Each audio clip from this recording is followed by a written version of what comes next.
good people. Okay, thank you very much, ladies and gentlemen. Welcome to this Spiral.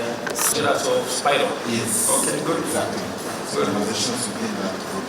And we also agreed that Kenya is also the tech part.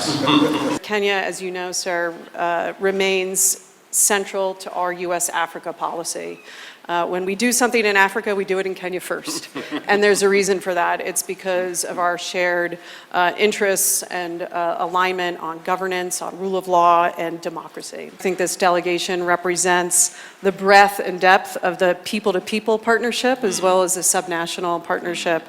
I was actually just in your hometown in Eldoret on Friday and had a fantastic conversation with His Excellency the Governor about his recent trip to Minneapolis, St. Paul, and what they see going forward, exciting opportunities with their sister city partnership.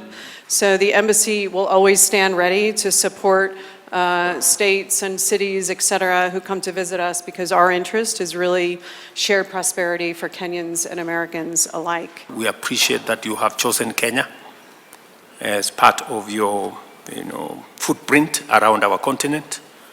And I promise you on behalf of these good people here, colleagues from Kenya, that we are ready, we are willing, we are available to partner and to see what we can do together in a mutually beneficial engagement between our two countries.